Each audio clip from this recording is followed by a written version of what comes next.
जय जोहार, जय हिंद। हम आज कर रहे हैं करेंट अफेयर अक्टूबर का। और इस अक्टूबर के करेंट अफेयर में हम लोग एमसीक्यू फॉर्मेट से करेंगे।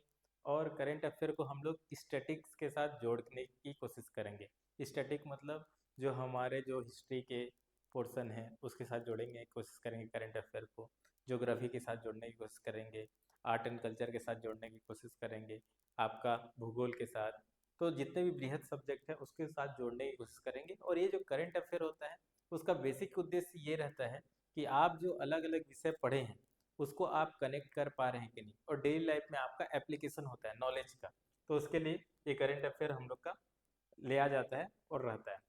तो पहला क्वेश्चन के माध्यम से हम लोग देखेंगे कि भारतीय रिजर्व बैंक द्वारा गठित 6 सदस्यीय भुगतान विनियामक बोर्ड, पेमेंट रेगुलेटरी बोर्ड की अध्यक्षता कौन करेंगे या फिर कौन करेंगे। तो आरबीआई ने एक पेमेंट रेगुलेटरी बोर्ड बनाया है, तो उसकी अध्यक्षता कौन करेंगे। जैसे कि आपको पता है पहले जो पेमेंट है, पेमेंट पहले कन्वेंशनल बैंक के अंदर आता था। जितने भी गवर्नमेंट बैंक थे उसके अंदर में आपको बैंक मिलता था, पेमेंट का सिस्टम मिलता था। बट क्या हुआ, धीरे धीरे डिजिटलाइजेशन हो रहा है, जिसके कारण क्या हुआ, जो पेमेंट का पूरा एक सेक्शन है वो एक अलग से ही इंडस्ट्री आ गया है और बन गया है, जिसके कारण हम लोग जियो पेमेंट सुनते हैं, एयरटेल पेमेंट, पेटीएम पेमेंट भी सुनते हैं। तो पेटीएम, तो जो पेमेंट का इंटरफेस है अब उसको सरकार अच्छे से रेगुलेट भी करना चाहता है, क्योंकि कोई टेलीकॉम ऑपरेटर भी एक पेमेंट का व्यवस्था प्रोवाइड कर सकता है। तो उसके लिए इस बोर्ड बनाया गया है, और इस पेमेंट रेगुलेटरी बोर्ड की अध्यक्षता अब इसमें कौन करेंगे, बात इसकी हो रही है। तो जैसे कि रिजर्व बैंक ऑफ इंडिया है, ये इसका जो दायित्व क्या रहता है कि आपका मनी का सर्कुलेशन कैसे हो रहा है अर्थव्यवस्था में, वो। दूसरा ये कि जो जो भी पेमेंट का सेटलमेंट होगा किस तरीके से रहेगा उसका पूरा नियमावली बनाते हैं। तो कौन करेंगे, पहला वित्त मंत्री निर्मला सीतारमण। नहीं, बिल्कुल सेंट्रल गवर्नमेंट नहीं करता। ठीक है, आरबीआई आप कह सकते हैं कि सेंट्रल गवर्नमेंट के अधीन एक इंडिपेंडेंट बॉडी है, लेकिन ये अध्यक्षता निर्मला सीतारमण नहीं करेंगे। आरबीआई के उप गवर्नर माइकल पात्रा ये भी नहीं करेंगे। ये कौन करेंगे, आरबीआई के गवर्नर। तो आपको पता रहना चाहिए कि आरबीआई के प्रेजेंट में गवर्नर कौन है, संजय मल्होत्रा। तो इम्पोर्टेंट जो करंट अफेयर और इम्पोर्टेंट जो न्यूज आपको याद करके रखना है, आरबीआई के गवर्नर कौन है, संजय मल्होत्रा। ऑप्शन में नीति आयोग भी दे के रखा हूँ मैं, ये बस देख के रखा हूँ कि आपको पता रहना चाहिए कि नीति आयोग के उपाध्यक्ष कौन है। तो आपको पता होना चाहिए नीति आयोग के उपाध्यक्ष कौन है, सुमन बेरी। अगर आपको पूछा जाए नीति आयोग के अध्यक्ष कौन है, तो नीति आयोग के अध्यक्ष कौन है, नीति आयोग के जो अध्यक्ष होते हैं वो कौन होते हैं, हमारे प्राइम मिनिस्टर जी होते हैं। ठीक है, हमारे प्राइम मिनिस्टर जी नीति आयोग के अध्यक्ष रहते हैं। जो वाइस चांसलर कौन होता है, वाइस चेयरमैन जो होते हैं वो होते हैं सुमन बेरी। ठीक, इसी नेक्स्ट हम लोग देखेंगे क्वेश्चन, निम्नलिखित में से, तो इम्पोर्टेंट क्वेश्चन है ये, निम्नलिखित में से कौन सा संगठन वर्ष 2025-26 में अपने 100 वर्ष पूरे कर रहा है। तो कौन सा संगठन है जो कि 2025-26 में अपना 100 साल पूरा करेगा। संघ लोक सेवा आयोग, जो यूपीएससी बोलते हैं, यूनियन पब्लिक सर्विस कमीशन, जिसके थ्रू आपको आईएएस आईपीएस या फिर ऑल इंडिया सर्विस आप पा सकते हैं और केंद्र में बहुत अच्छा अपना सर्विस दे सकते हैं। दूसरा राष्ट्रीय स्वयंसेवक संघ, आरएसएस, जो आप सुने होंगे, मदर ऑर्गेनाइजेशन है अभी जो प्रेजेंट गवर्नमेंट के, बीजेपी के। ठीक, तीसरा जो है भारतीय communist party, communist party of India. तो इसमें बताना है कि इसमें 2025-26 में 100 साल पूरा कौन कर रहा है। तो इसका सही आंसर क्या हो जाएगा, इसका सही आंसर जनरली हम लोग ऐसे मारेंगे क्योंकि न्यूज में चल रहा है। ठीक है, लेकिन हमको यहीं पे ट्रैप खेलता है एग्जामिनर। ठीक है, 2025 और 2026, तो संघ लोकसभा आयोग भी है, 100 साल पहले बना था। ठीक है, साथ ही साथ भारतीय कम्युनिस्ट पार्टी भी 2026 में बना था। तो यहाँ पे आंसर क्या हो जाएगा, उपयुक्त सभी। तो क्या है कि वो होता क्या है कि एग्जामिनर हमेशा आपके सेंटीमेंट के साथ खेलने की कोशिश करेगा और हम लोग फंस भी जाते हैं। ठीक है, तो यहाँ पे सभी हो जाएगा। नेक्स्ट क्वेश्चन है, बीएसएनएल के स्वदेशी 4G स्टैक के शुभारंभ के साथ भारत अब किन देशों की श्रेणी में शामिल हो गया है जो अपना स्वयं का दूरसंचार उपकरण बनाते हैं? तो हमारा बीएसएनएल है जो टेलीकॉम सर्विस देता है, वो स्वदेशी 4G स्टैक यानी कि 4G सेवा देने के लिए जितने भी तकनीकी हो गया उपकरण खुद का बना रहा है। तो इस तरह से बनाने वाले एक समूह है, कंट्रियों का समूह है। तो वो कौन से यहाँ पे समूह है उसका पार्ट बन गया है। पहला अमेरिका, जापान, जर्मनी, फ्रांस। दूसरा डेनमार्क, स्वीडन, दक्षिण कोरिया, चीन। तीसरा रूस, इटली, ब्राजील, कनाडा। चौथा ब्रिटेन, ऑस्ट्रेलिया, सिंगापुर, इजराइल। तो आपके मत के अनुसार कौन सा होना चाहिए, कौन सा ऑप्शन? ए होना चाहिए। America, Japan, Germany, France. But आपको पता होगा चाइना और अमेरिका के बीच जो ट्रेड वॉर का सबसे पहला इग्निशन पॉइंट ही पता था कि अमेरिका ने सबसे पहले हुआवे को, जो कि टेलीकम्युनिकेशन बनाती है, 5G सर्विस बनाती है, ठीक है ना, उसी को बैन किया था।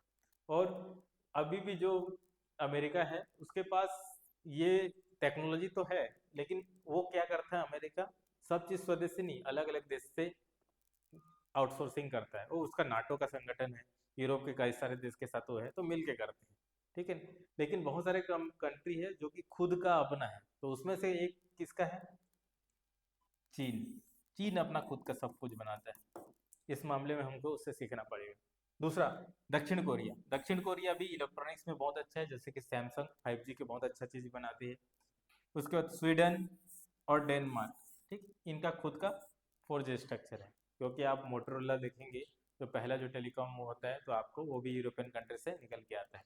तो यहाँ पे आंसर क्या हो जाएगा? ऑप्शन बी हो जाएगा। तो एक क्वेश्चन बहुत ही आसानी से बन सकता है, लेकिन वही है कि अपने को कॉन्फिडेंस रखना पड़ेगा। हाँ, चीन सब कुछ बनाता है, ठीक है ना, साउथ कोरिया बनाता है, तो पहला दूसरा में ही कंप्लीट होगा।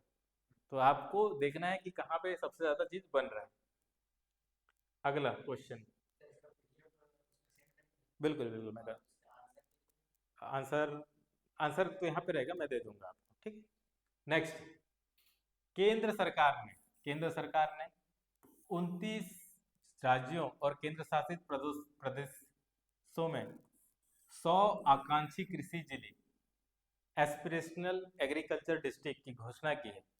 ये जिले किस योजना के अंतर्गत विकसित किया जा रहा है? जैसे कि इससे पहले हम लोग ने एस्पिरेशनल डिस्ट्रिक्ट प्रोग्राम सुना है, आकांक्षी जिले प्रोग्राम सुना है, जिसमें छत्तीसगढ़ के 10 जिले हैं, है ना, 10 जिले। नीचे के 7 जिले जो बस्तर संभाग के पूरे 7 जिले, उसका राजनांदगांव और आपका कोरबा है।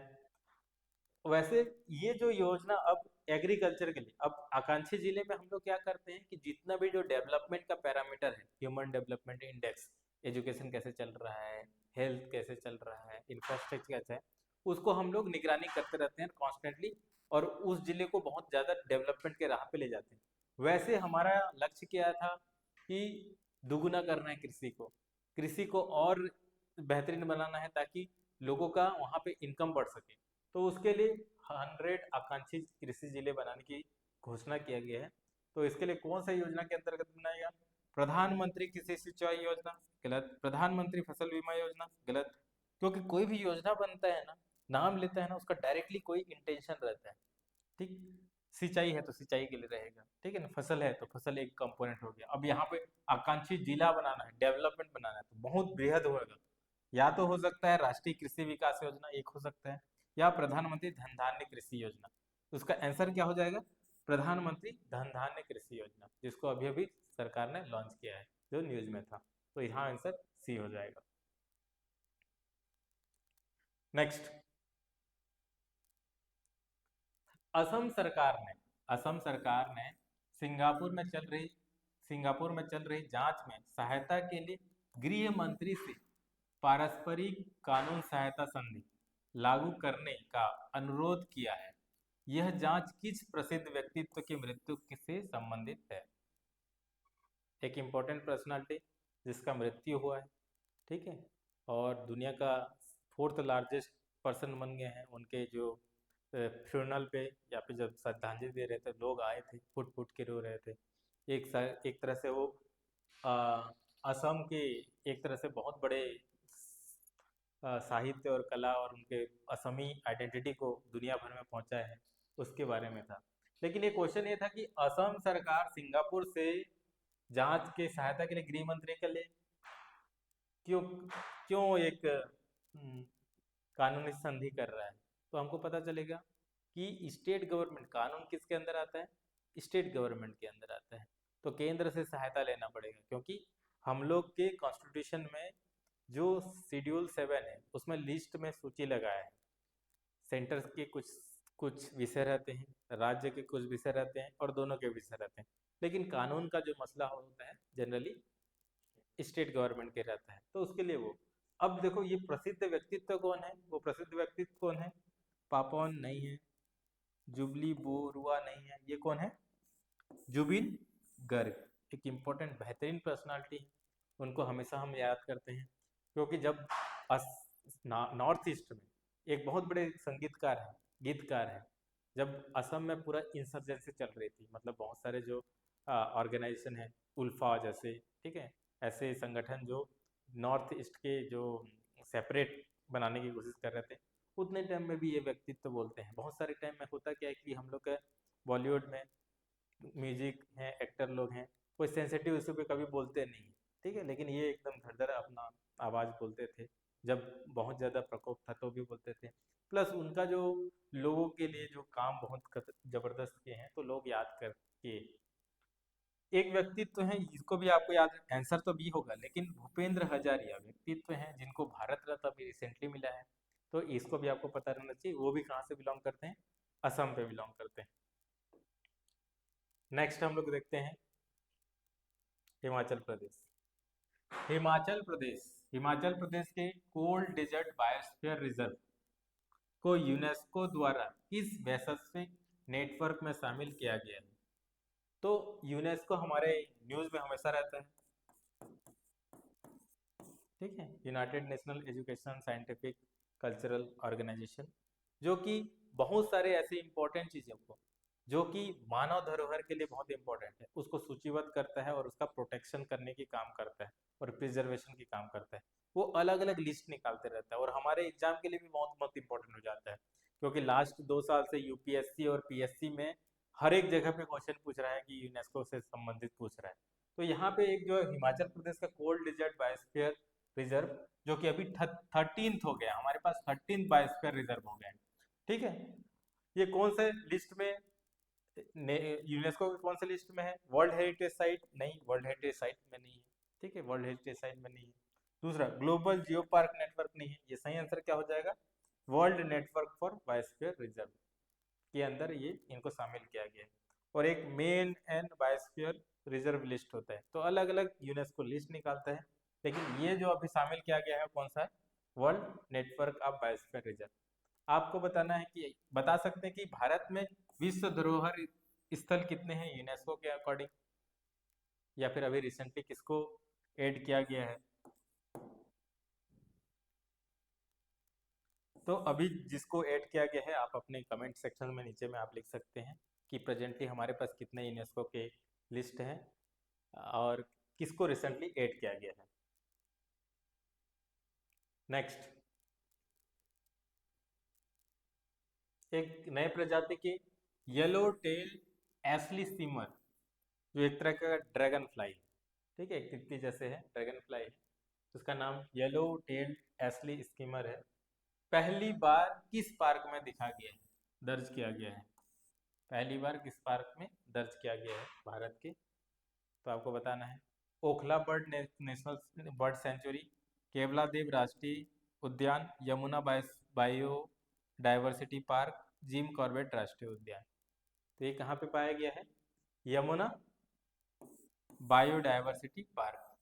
अब ये इंपॉर्टेंट क्यों हो जाते हैं हमारे एग्जाम के लिए, ऐसा क्यों पढ़ रहे हैं कि येलो टेल एस्ली स्कीमर, क्योंकि यूपीएससी के बहुत सारे एग्जाम पूछ रहे हैं ऐसी चीज़। और हमारा एक जो सेक्शन होता है इन्वायरमेंट एंड इकोलॉजी, उसमें क्या होता है, कुछ स्पीसीज होता है जिसको हम लोग क्या बोलते हैं, इंडिकेटर स्पीसीज बोलते हैं, जो हमको पता चलता है कि अगर वो स्पीसीज वहाँ प्रेजेंट है, इसका मतलब ये है कि जो तंत्र है, जो इकोलॉजिकल इकोसिस्टम है, वो बहुत अच्छे तरीके से वर्क कर रहा है, उसमें अच्छा इंटरेक्शन हो रहा है। तो ये अगर हम लोग को ड्रैगन फ्लाई अगर मिला है तो यमुना के जो बायोडाइवर्सिटी पार्क में वहाँ पे के एक इंडिकेटर स्पीसीज के रूप में आपको दिखा रहा है। जैसे कि हम लोग बोलते हैं जुगनू अगर दिख रहे हैं तो वो भी एक इंडिकेटर स्पीसीज है कि हाँ, या फिर तितलियाँ अलग दिख रही हैं, या फिर टाइगर है। अगर किसी जंगल में टाइगर है मतलब क्या है कि हेल्दी इन्वायरमेंट है, ठीक है ना। अगर टाइगर नहीं है मतलब क्या है कि पूरा पूरा जो फूड चेंज होता है और फूड वेव होता है वो ध्वसित हो गया है, समझ जाओ। एलिफेंट नहीं है तो ध्वसित हो जाता है। तो कुछ इंडिकेटेड स्पीसीज होते हैं, तो वो इंडिकेटेड स्पीसीज में से एक आते हैं, इस कारण इंपॉर्टेंट है। नेक्स्ट, अभी बहुत सारे पखवाड़ा बनाया गया, ठीक है, कहाँ गया पीछे, उसके ऊपर है निम्नलिखित में से कौन सा सप्ताह अपनी सही तिथि में मेल नहीं खाता। हिंदी पखवाड़ा, हिंदी पखवाड़ा कब मनाया जाता है? पखवाड़ा का मतलब 15 दिन है ना, 2 वीक हो सक गया, समझ गया। हिंदी पखवाड़ा कब मनाया जाता है? आप सुने हो हिंदी दिवस कब मनाया जाता है? हाँ, 14 सितंबर। तो 14 सितंबर, तो 1 से 15 सितंबर के बीच हम लोग क्या बनाते हैं? हिंदी पखवाड़ा, ताकि हिंदी को प्रमोट कर सकें। जैसे कि हम लोग का एक नेशनल लैंग्वेज क्या है, क्या अपना नेशनल लैंग्वेज है क्या कोई?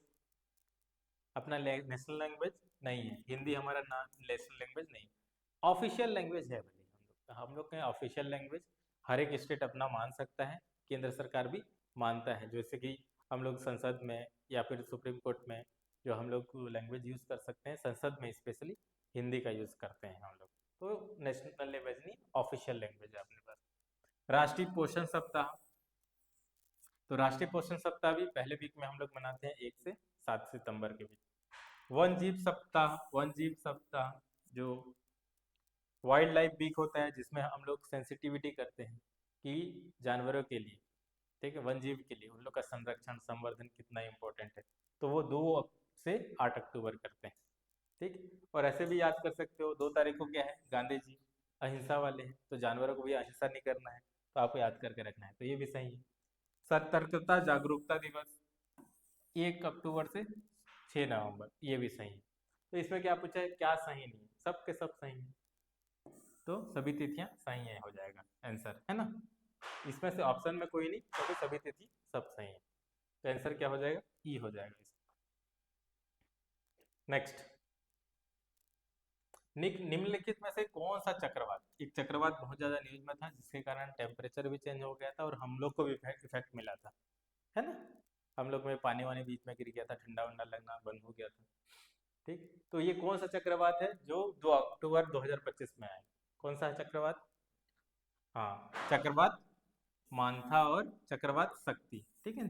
शक्ति के बारे में हम लोग को ज़्यादा पता नहीं चला, क्योंकि शक्ति जो है वो इस साइड आया था और मानथा इस साइड आया था, तो हमको पता है। तो आप चक्रवात शक्ति और मानथा, अगर यहाँ पे ही मानथा और एक जगह पे दे दिया रहता और किसी दूसरा चीज़ रहता तो ऑप्शन बहुत कठिन हो जाता है ये।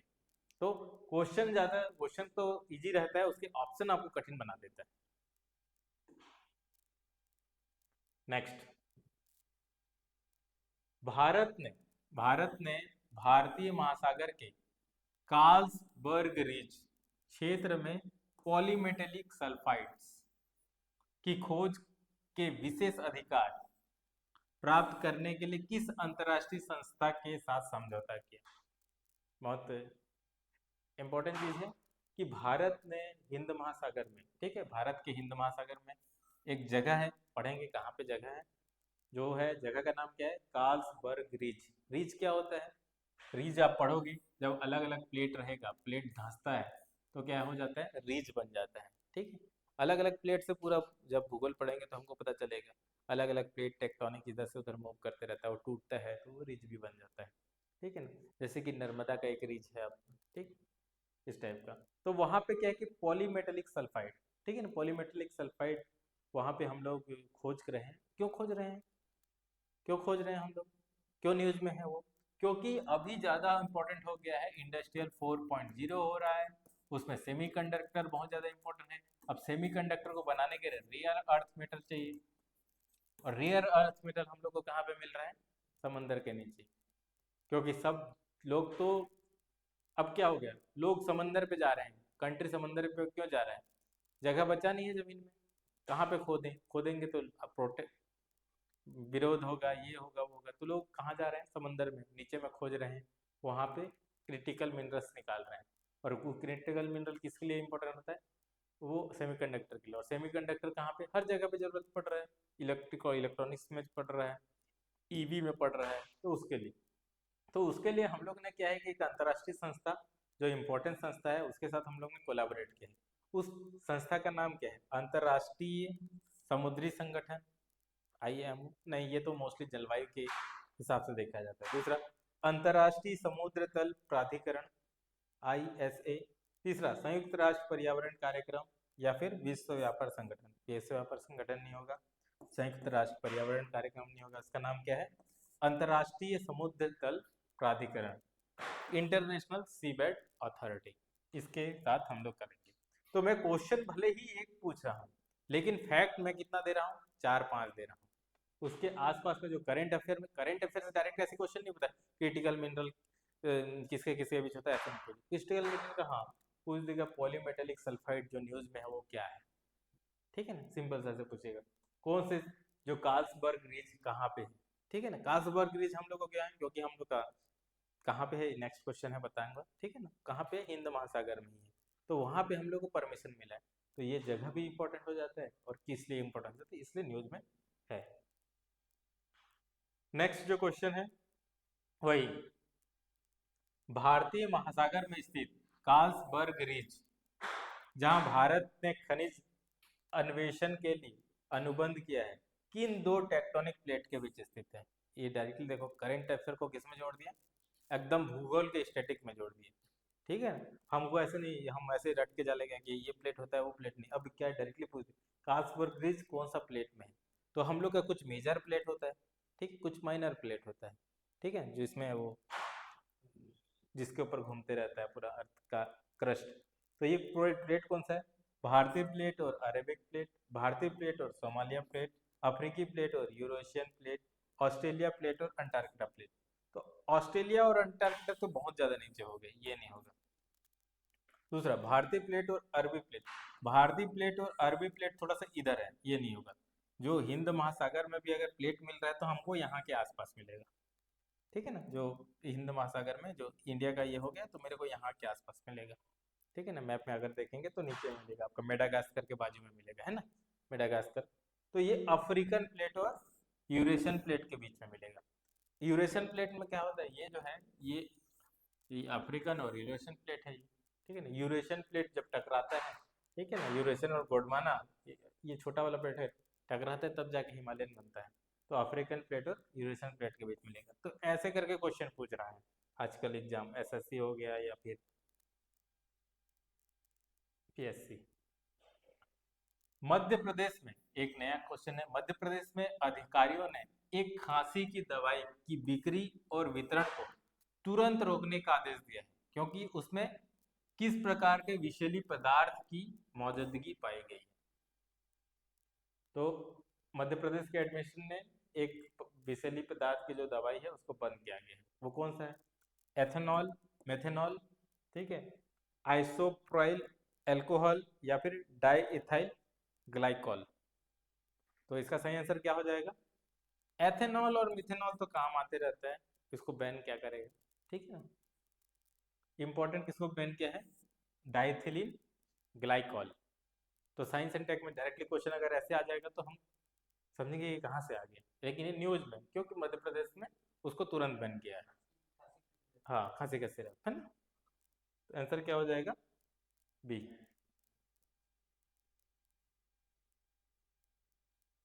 ठीक, नेक्स्ट क्वेश्चन,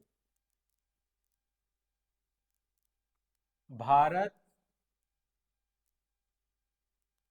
भारत और भूटान के बीच घोषित सीमा पार रेलवे परियोजना में कौन सा जोड़ा सही मेल खाता है।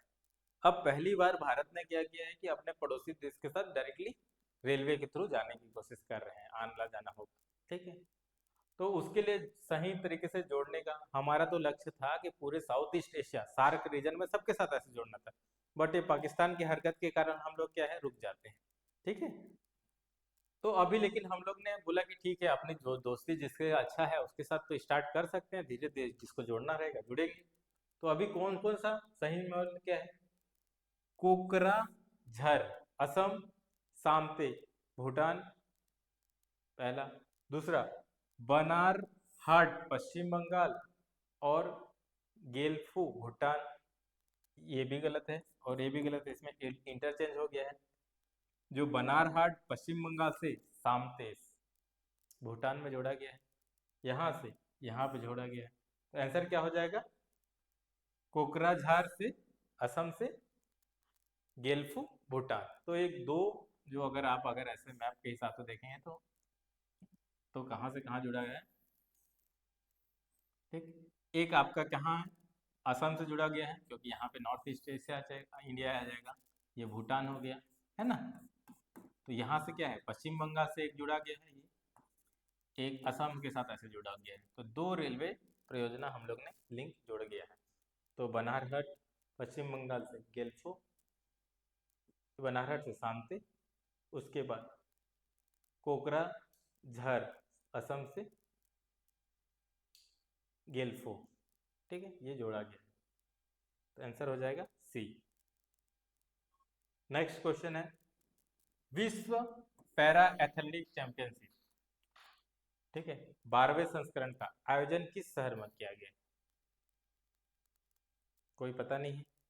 और जनरली अगर क्वेश्चन पूछेगा एसएससी रेलवे व्यापम में, तो क्या है कि अगर पूछ रहा है पैरा ओलंपिक कहाँ हुआ है चैंपियनशिप, तो जनरली अगर इंडिया के आसपास में कहीं हुआ होगा तभी पूछ रहा होगा। तो आंसर क्या हो जाएगा इसका? नई दिल्ली।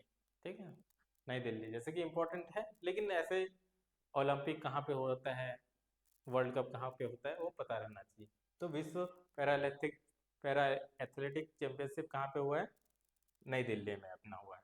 नेक्स्ट जो है, नई दिल्ली में जो आयोजित विश्व पैरा एथलेटिक चैंपियनशिप 2025 की पदक तालिका में भारत का स्थान क्या रहा है? 5वां, 7वां, 12वां, नहीं गलत, सही आंसर क्या हो जाएगा? 10वां। अभी रिसेंटली एक एथलेटिक्स ने अपना, एक स्पोर्ट्स पर्सन ने अपना कंट्री को छोड़ के भारत की नागरिकता अपना ली। ठीक है, और ये बहुत बड़ा न्यूज़ में है अभी रिसेंटली, कि क्या हम लोग को दूसरे कंट्री के लोगों को भी खेल में जो बहुत अच्छा है उसको देना चाहिए या नहीं देना चाहिए। तो वो बहुत अभी डिबेट में भी चल रहा है। तो आपको बताना है कि उस व्यक्ति, उस प्लेयर का नाम क्या है। ठीक है, बहुत प्रसिद्ध प्लेयर है, उन्होंने भारत के साथ अब खेलेंगे, वो भारत की नागरिकता ले ली। क्या है कि हम लोग के में एथलेटिक हो गया या फिर ओलंपिक है, इतना नहीं आ रहे। जब हम लोग अमेरिका, फ्रांस और यूरोपियन की कंट्री के देखते हैं पदक तालिका में, वो बहुत ज़्यादा दिखते हैं। लेकिन उसका एक जो कारण है, क्योंकि वहाँ पे डुअल सिटीजनशिप है। आप दो देश, डुअल सिटीजनशिप है, मतलब दो देश की नागरिकता रख सकते हो। इस कारण बहुत सारे जो कंट्रीज में ऐसे जो टैलेंटेड विद्यार्थी, मतलब वो रहते हैं, स्पोर्ट्स पर्सन है, वो डायरेक्टली वहाँ पे चले जाते हैं। तो इसके कारण वहाँ पे पदक भी बहुत सारा दिखता है। ठीक है, तो क्या भारत को भी ऐसे करना चाहिए क्या? एक इम्पोर्टेंट इशू जो प्रेजेंट में हम लोग का चल रहा है। नेक्स्ट, जैसे कि 22 पदक हम लोग ने जीता था। ठीक, 6 गोल्ड, 9 सिल्वर, 7 ब्रॉन्ज, तो टोटल 22 पदक। और अभी तक का पैरा एथलेटिक चैंपियनशिप में अभी तक का सबसे ज़्यादा है हम लोग का। फिर भी हम लोग 10वां रैंक में हैं, यानी कि बहुत सारा काम करना पड़ेगा अपने को। नेक्स्ट, यूके स्थित थिंक टैंक एम्बर रिपोर्ट के अनुसार पहली बार जो नवीकरण ऊर्जा है, रिन्यूएबल एनर्जी, ने दुनिया के बिजली उत्पादन के प्रमुख स्रोत के रूप में किस ईंधन को पीछे छोड़ दिया? तो इस रिपोर्ट के अनुसार पहली बार जो रिन्यूएबल एनर्जी, उसने जो कन्वेंशनल एनर्जी से हम लोग जो ऊर्जा बनाते हैं उसको छोड़ दिया है। मतलब पहले हम लोग किससे, कोयला से सबसे ज़्यादा ऊर्जा बनाते थे, लेकिन इस रिपोर्ट के अनुसार अब हम लोग नवीकरणीय ऊर्जा, मतलब सोलर हो गया, न्यूक्लियर हो गया, जियो हाइड्रोल हो गया, जिसमें पॉल्यूशन कम होता है, उसमें हम लोग उसके थ्रू दुनिया भर में क्या बना रहे हैं, ऊर्जा बना रहे हैं। भारत को भी बात देखें तो लगभग भारत का जो टारगेट था 250 गीगावाट, ठीक है, 250 गीगावाट था 2030 में, कि उतना हम लोग एनर्जी बनाएंगे रिन्यूएबल एनर्जी से, नवीकरणीय ऊर्जा से। हम लोग 2030 में 250 गीगावाट लेंगे। लेकिन अच्छी बात यह है कि हम लोग ने 5 साल पहले मतलब 2025 में ही इतने को अचीव कर दिया। और उसके लिए हम लोग ने इम्पोर्टेंट, आज ग्लोबल साउथ का लीडर तो है ही, G20 में भी जो कंट्री है जिसने रिन्यूएबल एनर्जी पे बहुत ज़्यादा अपना चेंज कर रहा है, वो भारत है। और अभी हम लोग ने 2030 में टारगेट को बढ़ा दिया 500 गीगावाट। तो ये भी न्यूज़ में आते रहता है और करंट अफेयर का क्वेश्चन है। और इसके लिए हम लोग सोलर एनर्जी को हार्नेस करने के लिए हम लोग ने एक संगठन भी बनाया है। उस संगठन का नाम क्या है, ये भी आपको याद रखना चाहिए, क्या है? ISA, जिसका हेडक्वार्टर हमने गुरुग्राम में है। तो ISA का फुल फॉर्म क्या है? इंटरनेशनल सोलर अलायंसेस, ठीक है, जिसका हेडक्वार्टर भी आपको गुरुग्राम में मिलेगा। तो इसमें बहुत सारे कंट्री, पहले अमेरिका भी झिझक रहा था लेकिन वो भी ज्वाइन किया है। तो जब देश कब पावरफुल होता है? जब वो कोई संगठन को बनाता है और लीड करता है। तो हम भी अब उस मुकाम में पहुंच रहे हैं कि अपना खुद का संगठन ग्लोबल लेवल पे बना रहे हैं। ठीक, तो आंसर क्या हो जाएगा यहाँ पे? कोयला को रिप्लेस किया है। लेकिन अभी भी हम लोग का जो डिपेंडेंसी है 50% से ज़्यादा डिपेंडेंसी, अभी भी ऊर्जा हम लोग किससे बना रहे हैं? कोयला से बना रहे हैं। लेकिन धीरे धीरे वो फेज आउट करने की कोशिश चल रही है हमारी।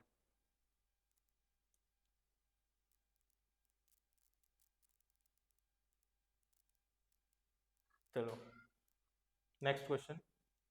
भारत में ऊंटों की घटती जनसंख्या को रोकने के लिए उद्देश्य से शुरू की जा रही अंतर्राष्ट्रीय ऊंट स्थिति पहल, जो नेशनल केमल सस्टेनेबिलिटी इनिशिएटिव, किस मंत्रालय द्वारा शुरू की गई? तो एक इंपॉर्टेंट रहता है कि कौन सा मंत्रालय कौन सा योजना शुरू कर देती है। तो ये जो इनिशिएटिव है, नेशनल केमल सस्टेनेबिलिटी इनिशिएटिव, कौन से मंत्रालय द्वारा शुरू की गई है? पर्यावरण, वन और जलवायु परिवर्तन? नहीं। कृषि और किसान कल्याण? नहीं। ग्रामीण विकास? नहीं। आंसर क्या हो जाएगा? मत्स्य, पशुपालन और डेयरी। ठीक है। पहले लगभग लगभग हमारे पास 10 लाख के आसपास ऊँट रहते थे। अभी हार्डली 2 से 3 लाख के आसपास हो गए हम, लास्ट वो भी 15-20 साल में। तो ऊँट का क्या हो गया कि जनसंख्या कम होती जा रही है। अब ऊँट कहाँ पे हमको दिखते जा रहे हैं? अगर किसी भी जानवर का, किसी भी चीज का अगर उसका इकोनॉमिक वैल्यू नहीं है, तो वो जनरली क्या हो जाता है? उसका वैल्यू कम होते जाता है। या तो फिर उसको संरक्षण करने की जरूरत पड़ती है, या तो फिर उसको सांस्कृतिक रूप से जिंदा करके रखा जाता है ना? तो ये केमल के लिए घटते जा रहा है। लेकिन केमल क्या है? इम्पोर्टेंट अभी भी ट्रांसपोर्टेशन का साधन है, जब हम लोग थार मरुस्थल जैसे जगह में जाते हैं। नेक्स्ट, द्रव्य, एक द्रव्य है, पोर्टल है, द्रव्य पोर्टल किस मंत्रालय द्वारा शुरू किया गया? द्रव्य पोर्टल किस मंत्रालय द्वारा शुरू किया गया? स्वास्थ्य और पर्यावरण मंत्रालय? गलत हो जाएगा। शिक्षा मंत्रालय? गलत हो जाएगा। विज्ञान और प्रौद्योगिकी, द्रव्य से लग रहा होगा, ये भी गलत हो जाएगा। इसका सही आंसर क्या है? आयुष मंत्रालय। ये क्वेश्चन मैं क्यों डाला हूँ? क्योंकि कॉन्स्टेंटली बहुत सारे एग्जाम अभी आयुष मंत्रालय के आसपास पूछ रहे हैं। ठीक है, तो पता रहना चाहिए आयुष मिनिस्ट्री में क्या क्या चीज नया हो रहा है। तो द्रव्य पोर्टल किसके? आयुष मंत्रालय द्वारा यहाँ पे स्टार्ट किया गया है। नेक्स्ट है रक्षा मंत्री। रक्षा मंत्री अभी कौन है हमारे? राजनाथ सिंह का संसद में पारंपरिक Aboriginal welcome to country smoke ceremony के स्वागत किस देश में किया गया? तो भारत के जो रक्षा मंत्री किस कंट्री में गए थे और वहां पे एक तरह का सेरेमनी हुआ था, उस सेरेमनी को क्या बोलते हैं? Welcome to country smoke ceremony बोलते हैं। तो कौन से कंट्री में उनका इस तरह से स्वागत किया गया था? तो कौन से? कनाडा? नहीं। न्यूजीलैंड? नहीं। दक्षिण अफ्रीका? नहीं। आंसर क्या हो जाएगा? ऑस्ट्रेलिया। ऑस्ट्रेलिया जब गए थे समिट में, तो उनका इस तरह से भव्य स्वागत किया गया था, welcome to country smoke ceremony. Next आगे बढ़ते हैं। भारत और यूनाइटेड किंगडम के बीच, ठीक है, यूनाइटेड किंगडम के बीच पहली कैरियर स्ट्राइक ग्रुप समुद्री अभ्यास का नाम क्या है? भारत और यूके, यूनाइटेड किंगडम, ब्रिटेन, ठीक, उसके बीच में क्या है कि नेवल एक्सरसाइज होते रहता है हमारे टाइम में एक्सरसाइज, लेकिन पहली बार जो कैरियर स्ट्राइक के साथ किया गया, ठीक, इस समूह के साथ किया गया, तो उस एक्सरसाइज का नाम क्या है? तो एक क्वेश्चन एक्सरसाइज में आते रहता है डिफेंस के रिलेटेड, तो उसका नाम वरुण, गलत, इंद्र, गणत, इसका नाम क्या है? कॉनकन, ठीक है, कोनकन, ठीक, कोनकन बोला गया है। एक्सरसाइज का नाम क्या है? कोनकन। अब कोनकन कहाँ पे है, कोई बताएगा ज्योग्राफी में? कोंकण कहाँ पे है? कोंकण, क्योंकि किसी के एक्सरसाइज का नाम हम लोग किसी स्थान पे भी लेते हैं ना, जैसे चक्रवात आता है, उन लोग कभी किसी स्थान के ऊपर ले लेते हैं, तो कोंकण एक्सरसाइज कहाँ से है? तो अगर हम लोग ज्योग्राफी में पढ़ते हैं तो वेस्टर्न प्लेन, ठीक है ना, वेस्टर्न घाट होता है, उसके घाट के बाजू में प्लेन है, तो उसको अलग अलग भाग में हम लोग ने बांट के रखा है। ज्योग्राफी में पढ़ते हैं, भूगोल में पढ़ते हैं, इसको हम लोग क्या बोलते हैं? मालाबार बोलते हैं, केरल वाला क्षेत्र। उसके ऊपर को हम लोग क्या बोलते हैं? केनरा बोलते हैं। उसके ऊपर वाले को हम लोग क्या बोलते हैं? कोंकण बोलते हैं, ठीक है, तो पता भी रहना चाहिए। जो मालाबार भी एक एक्सरसाइज है, मालाबार एक्सरसाइज किसके किसके बीच होता है, कौन कौन रहते हैं इसमें? मालाबार में एक्सरसाइज में जनरली 3 कंट्री पहले रहते थे। एक अपना प्यारा भारत रहता है, मालाबार एक्सरसाइज बहुत इंपॉर्टेंट एक्सरसाइज है। दूसरा क्या रहता है, ये एक जापान रहता है। तीसरा कौन रहता है? अमेरिका रहता है। ये तीनों ट्राइलेटरल एक्सरसाइज था। लेकिन धीरे धीरे क्या है कि क्वाड का इंपॉर्टेंस बढ़ते जा रहा है। क्वाड का इंपॉर्टेंस कहाँ? हिंद महासागर में, इंडो पैसिफिक में बढ़ते जा रहा है। तो लास्ट टाइम कौन आया था? ऑस्ट्रेलिया भी आया था क्वाड्स में। ये क्वाड्स मेंबर 4 कंट्रीज का। तो ये लोग जो एक्सरसाइज यहाँ पे जो करते हैं उसको क्या बोलते हैं? कोंकण बोलते हैं, ये मालाबार बोलते हैं, ठीक। नेक्स्ट आगे बढ़ते हैं। कौन सा कौन सा अमेरिकी राज्य दीपावली को आधिकारिक राजकीय अवकाश घोषित करने वाला तीसरा राज्य बन गया है? तो राज्य कौन सा राज्य बना है अमेरिका का जो कि दीपावली को राजकीय अवकाश घोषित किया है? New York, Texas, new Jersey? नहीं, क्या है? कैलिफोर्निया। कैलिफोर्निया का नाम सुना भी होगा, सिलिकॉन वैली, जहाँ पे सैन फ्रांसिस्को आपका कैलिफोर्निया में आता है, ठीक। नेक्स्ट आगे बढ़ते हैं, ठीक। रिसेंटली बहुत दिनों के बाद भारत और तालिबान के बीच एक संबंध स्थापित हो रहा है, क्योंकि अफगानिस्तान में जो है तख्ता पलट करके तालिबान आए थे, तब तक क्या है कि वो नॉन कॉन्स्टिट्यूशन तरीके से आए थे और थोड़ा अहिंसा के थ्रू आए थे, तो हम लोग ने इग्नोर कर रहे थे। लेकिन जैसी परिस्थिति देख रहे हैं, अब इंटरनेशनल पॉलिटिक्स में क्या होता है कि कोई परमानेंट तुम्हारा दोस्त नहीं रहता, ना कोई परमानेंट आपका दुश्मन नहीं रहता, कोई रहता है अगर तो परमानेंट क्या रहता है? इंटरेस्ट रहता है। तो हमको भी इंटरेस्ट अपना सर्व करना है, पाकिस्तान जो जिस हिसाब से वो कर रहा है, तो इसी हिसाब से जो अफगानिस्तान के जो मिनिस्टर हैं, विदेश मंत्री भारत आए हुए थे, विदेश मंत्री कौन? आमिर खान मुस्ताकी, जो हाल में भारत के दौरे में किस प्रसिद्ध इस्लामिक शिक्षण संग्रह संस्थान का दौरा आए हुए थे?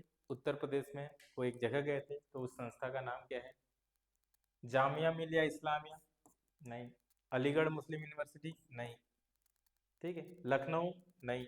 दारुल उसूल देवबंद, उत्तर प्रदेश। तो गए कहाँ पे थे?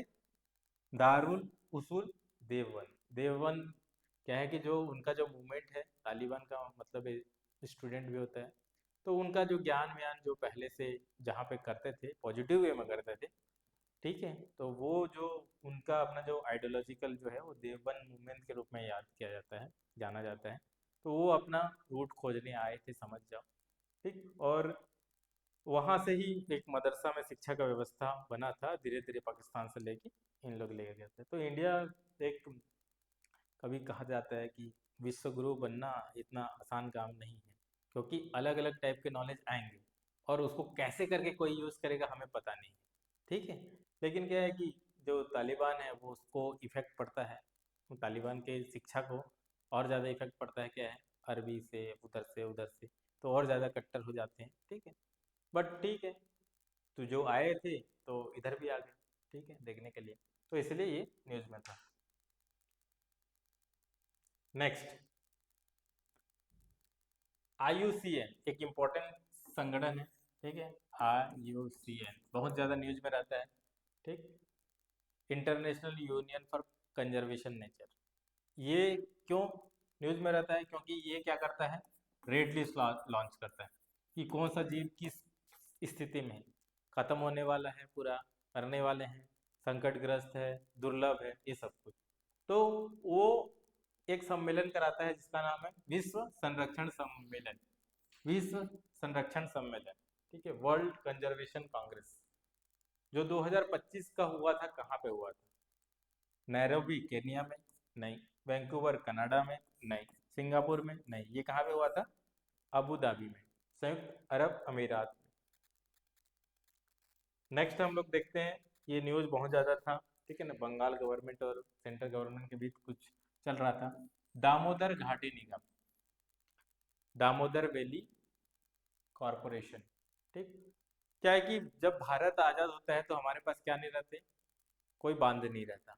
बांध नहीं रहेगा तो क्या होगा, सूखा पड़ेगा, पानी को रोक नहीं सकते। तो नेहरू जी ने क्या स्टार्ट किया था, बड़े बड़े बांध बनाने का किया था, ताकि लोग सिंचाई पहुंच जाए। सिंचाई पहुंचेगा तो एटलीस्ट क्या है कि कुछ अमाउंट में अपना प्रोडक्शन हो जाए। तो सबसे पहला जो प्रोडक्ट जो जो लॉन्च किया गया था वो कहाँ पे लॉन्च किया गया था? दामोदर घाटी, जिस परियोजना को बोला जाता है मल्टीपर्पज परियोजना है। उसमें पानी को रोकने की व्यवस्था की गई थी और पानी को नियमित रूप से सिंचाई के लिए यूज करेंगे, इसके लिए भी बताया गया था। तो इसमें डीवी की स्थापना 1978 में एक केंद्रीय सार्वजनिक उपकरण के रूप में की गई थी। गलत, ये तो 1948-45 में ही स्टार्ट हो गया था, ठीक है, 1950 के आसपास में स्टार्ट हो गया था, फर्स्ट 5 ईयर प्लान में। यह केवल पश्चिम बंगाल के बांधों और बिजली पर नियंत्रित, केवल पश्चिम बंगाल नहीं, झारखंड बिहार का भी कर सकता है ना। डीवीसी की स्थापना 1948 में भारत की पहली बहुउद्देशीय नदी घाटी परियोजना के रूप में की गई थी। बिल्कुल सही है, जो पश्चिम बंगाल और झारखंड में फैली हुई। ये आंसर सही है। केवल केंद्र सरकार नहीं रहता, क्योंकि जल भी क्या है, जल तो किसी का नहीं, पूरे सबका है। तो केंद्र भी रहेगा, राज्य भी रहेगा, उसके जो प्रतिनिधित्व तो सब रहेंगे ना। तो आंसर क्या हो जाएगा? सी हो जाएगा। अगला, साहित्य के लिए नोबेल प्राइज किसे दिया गया है? साहित्य के लिए, अब लास्ट मंथ में बहुत सारे न्यूज में नोबेल प्राइज थे, तो साहित्य के लिए जो नोबेल प्राइज किसको मिला है?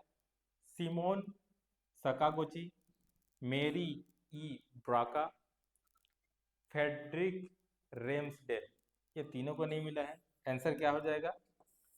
लाजो क्रासना होकाई, ये हंगेरियन है और ये बहुत बेहतरीन कॉन्सेप्ट के लिए मिला गया था।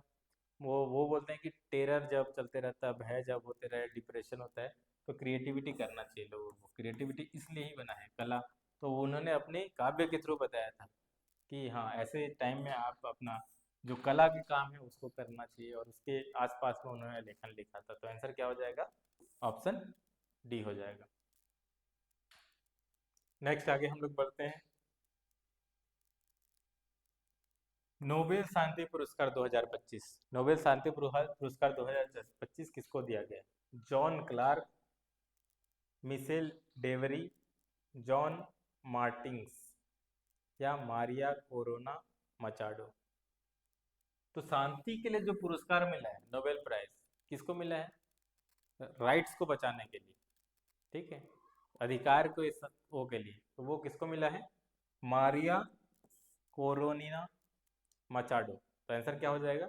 ऑप्शन डी हो जाएगा। अगला प्रश्न हम लोग देखते हैं।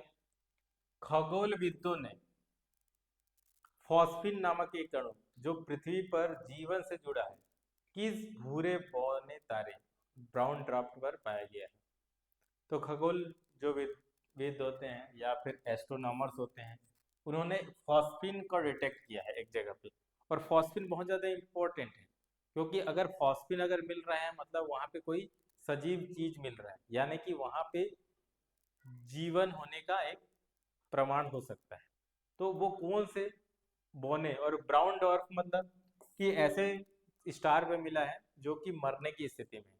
तो क्या है कि जैसे जन्म भी लेता है, विस्फोट होता है, नेबुला वेबुला बनते हैं, उसके बाद डेथ होता है। तो ब्राउन ड्वार्फ क्या होता है, जब उसके अंदर का जो एनर्जी है वो खत्म हो जाता है। स्टार में जब एनर्जी का जो फ्यूजन खत्म हो जाता है तो उसको ब्राउन ड्वार्फ बोलते हैं, डार्क बोलते हैं। और कुछ लोग क्या होता है, जब उनका ग्रेविटेशनल पुल बहुत ज़्यादा बढ़ जाता है तो ब्लैक होल बन जाते हैं। तो ऐसे कोई सा जगह है जिसमें ये फॉस्फिन नामक अणु पाया गया है। तो आंसर क्या हो जाएगा? प्रोक्सिमा सेंटरी, ये तो पास में है लेकिन इसमें नहीं। केपलर नहीं। ट्रैपिस्ट नहीं। ये क्या है? वुल्फ 1130 सी। तो यहाँ पे इस तारा में फॉस्फिन मिला है। अब देखते हैं इलॉन मस्क जैसे व्यक्ति लोग जो बोल रहे हैं कि इंटर प्लेनेटरी वर्ल्ड की खोज करेंगे, जाएंगे, देखेंगे, तो क्या पता नेक्स्ट भविष्य में हमको पता चल जाए कि और कहाँ पे जीव हैं। नेक्स्ट जो न्यूज जो था, हाल ही में पर्यावरण स्वीकृति के लिए अनुशासित सवालकोट जल विद्युत परियोजना किस नदी पर बनाई जा रही है? तो हाइड्रो इलेक्ट्रिसिटी प्रोजेक्ट जो रिकमेंडेड किया है इन्वायरमेंटल क्लियरेंस ने, वो कौन से नदी पे बनाया जा रहा है? झेलम नदी, व्यास नदी, चेनाब नदी, रावी नदी। तो इम्पोर्टेंट नदी है और ये बहुत ज़्यादा इम्पोर्टेंट है। अब ये क्वेश्चन क्यों आएगा बोलोगे तो, क्योंकि इंडिया और पाकिस्तान के बीच चल रहा है और इंडस वाटर ट्रेटी जिसके अनुसार क्या हुआ है, 6 जो नदियां हैं उसका विभाजन हुआ था। 5 नदी बोला जाए तो सबसे पहले इंडस हो गया, ठीक है, झेलम हो गया, चेनाब हो गया, व्यास हो गया, रावी हो गया, सतलज हो गया, है ना। तो जो 3 नदी है, जो इंडस नदी है, सिंधु नदी है, झेलम नदी है और चेनाब नदी है, ये किसके अंडर में, इसके जो बांध बनाने का किसके लिए है, वो पाकिस्तान बना सकता है। बाकी 3 के ऊपर जो रावी, ब्यास और सतलज में हम लोग बनाते हैं। लेकिन क्या है कि हम लोग ने सवालकोट पे जो है, जो जम्मू एंड कश्मीर में है, वो जगह है, वहाँ पे हम लोग परियोजना बना रहे हैं और हम लोग बोल रहे हैं कि चेनाब नदी पे बना रहे हैं क्योंकि हम लोग ने सस्पेंड कर दिया है। क्या सस्पेंड कर दिया है? Indus water treaty. तो क्यों, भारत का कहना सिंपल ये है कि पानी और खून एक साथ नहीं बह सकता। ठीक, नेक्स्ट आगे बढ़ते हैं। ये तो हो गया।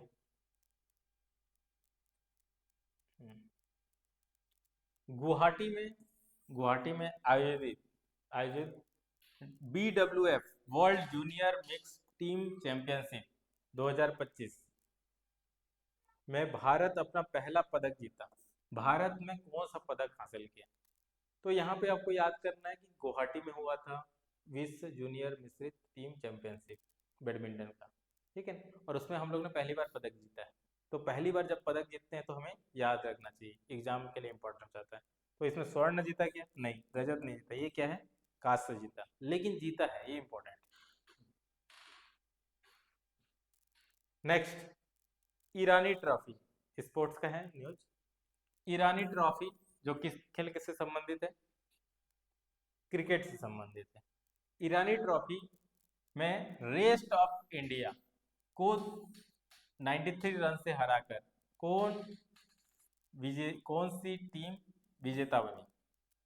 तो ईरानी ट्रॉफी में अलग अलग राज्य होते हैं और रेस्ट ऑफ इंडिया भी है, जो सर्विस वाले लोग करते हैं, रेलवे PSU वाले, वैसे लोग को रेस्ट ऑफ इंडिया में भी जाके वो करते हैं, टीम बना के चलते हैं जो किसी राज्य को बिलोंग नहीं करते लेकिन इंडिया के हैं। तो उस रेस्ट ऑफ इंडिया को हरा के कौन सा जो बोर्ड है या फिर क्षेत्र है उसने जीता है? तो कौन सा जीता है? मुंबई नहीं, कर्नाटका नहीं, सौराष्ट्र नहीं, ये क्या है? विदर्भ। ठीक है, विदर्भ रीजन किसको बोलते हैं? नहीं, वो सौराष्ट्र है। ठीक है, ये वाला है और ये विदर्भ ये वाला पड़ता है नागपुर के एरिया के आसपास जहाँ पे पानी की कमी पड़ती है, विदर्भ। ठीक है, तो आंसर क्या हो जाएगा? विदर्भ।